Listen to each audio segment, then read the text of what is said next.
Hello అందరికీ, అందరూ ఎలా ఉన్నారు? నేనైతే చాలా బాగున్నాను. మీరు కూడా బాగుండాలని మనస్ఫూర్తిగా కోరుకుంటున్నాను. నా గోల్డ్ జ్యువెలరీ కలెక్షన్ వీడియోకి అయితే మీరు ఇచ్చిన రెస్పాన్స్ మామూలుగా లేదు. ఇలాగే సపోర్ట్ చేయాలని మనస్ఫూర్తిగా కోరుకుంటున్నాను. ప్రతి ఒక్క ఆడపిల్ల జీవితంలో కూడా తన పెళ్లి నగలతో ఎన్నో జ్ఞాపకాలు అయితే ఉంటాయి. అలాంటి పెళ్లి నగలే ఇవి కూడా. మా అమ్మమ్మ వాళ్ళు మా అమ్మకు పెట్టిన పెళ్లి నగలు. ఇప్పుడైతే 18 క్యారెట్, 22 క్యారెట్, 24 క్యారెట్ అనేసి అయితే బంగారాన్ని క్వాలిటీ చెక్ చేస్తారు. కానీ ఈ బంగారం కొన్నప్పుడైతే అలాంటి క్వాలిటీస్ అయితే ఏమీ లేవంట. జస్ట్ బంగారం అంటే బంగారం అనేవాళ్ళంట. అన్ని కూడా కేడిఎం గోల్డ్ అనేసి చెప్పేవాళ్ళంట. ఈ బంగారం మీద అయితే ఎలాంటి హాల్ మార్క్ కూడా ఏమీ లేదు. ఇప్పుడంటే టెంపుల్ జ్యువెలరీ, విక్టోరియన్ జ్యువెలరీ అనేసి అయితే ఉంది. కానీ అప్పుడైతే ఇలాంటి డిజైన్స్ చాలా ట్రెండింగ్ లో ఉండేవంట. అందుకే మా అమ్మకు కూడా ఇలాంటి డిజైన్స్ లోనే కొనిచ్చారు. కానీ ఏ మాటకి ఆ మాట, అప్పటి బంగారంతో ఇప్పటి బంగారాన్ని కంపేర్ చేసుకుంటే చాలా డిఫరెన్స్ అయితే ఉంటుంది. మా అమ్మ నగల పక్కన నా నగలు పెట్టి చూస్తే ఇదే కొంచెం షైనింగ్ గా అనిపించింది. అందుకే అలా అంటున్నా. ఈ డిజైన్ చూడడానికి పాతగా అనిపించినా కూడా వేసుకోగానే మొహంలో ఒక మంచి షైనింగ్ లుక్ అయితే వచ్చింది. నాకు తెలిసి 90s లో పెళ్లి చేసుకున్న 90% మెంబర్స్ దగ్గర ఇలాంటి డిజైన్స్ ఉంటాయి గోల్డ్ జ్యువెలరీ అయితే. ఇదైతే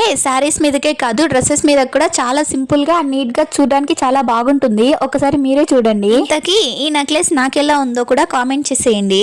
ఇంకా నెక్స్ట్ అయితే మా అమ్మ పెళ్లి కమ్మలు అయితే చూసేద్దాము. చూసారా, ఈ కమ్మలు మొత్తం కూడా స్టోన్స్ ఉన్నాయి. వీటిని ఒక 1 ఇయర్ బ్యాక్ ఏమో ఎక్స్చేంజ్ చేద్దాం అనేసి అయితే తీసుకెళ్లాము. కానీ ఈ స్టోన్స్ ఉన్న వాల్యూ అయితే మాకైతే ఇవ్వమనేసారు. స్టోన్స్ నంతా తీసేసి ఒకసారి వెయిట్ చెక్ చేసి ఎంత వాల్యూ వస్తుందో అంత అయితే ఇస్తామన్నారు. ఇంకా అప్పటి నుండి కూడా స్టోన్స్ ఉన్న జ్యువెలరీ అయితే కొనడానికి ప్రిఫర్ చేయడం లేదు. ఇంకా ఎక్స్చేంజ్ చేయడం ఎందుకులే అనేసి రిటర్న్ అయితే తీసుకొని వచ్చేసాము. ఇంకా ఇవేమో మా అమ్మమ్మ వాళ్ళు మా నాన్నకు పెట్టిన ఫింగర్ రింగ్స్. ఎంగేజ్మెంట్ కి ఒక రింగ్, అలాగే ముహూర్తానికి ఒక రింగ్ అయితే పెట్టారంట. అట్లో ఈ జ్యువెలరీ మొత్తం కలిపి 8,500 అయితే పడిందంట మా అమ్మమ్మ వాళ్ళకి. కానీ ఇప్పుడున్న రేట్ లో అయితే 7.5 lakh వాల్యూ చేస్తాయి. అంతేనా అక్క, పెళ్లి నగలంటే ఇంకా ఉన్నాయి. అవి చదువుకోవడానికి వెళ్ళాయి, రాగానే చూపిస్తాను. లాస్ట్ లో క్లియర్ గా పిక్స్ యాడ్ చేశాను చూడండి. ఇలాంటి మరిన్ని వీడియోస్ కోసం ఇప్పుడే మన ఛానల్ సబ్స్క్రైబ్ చేసుకుని సపోర్ట్ చేసేయండి.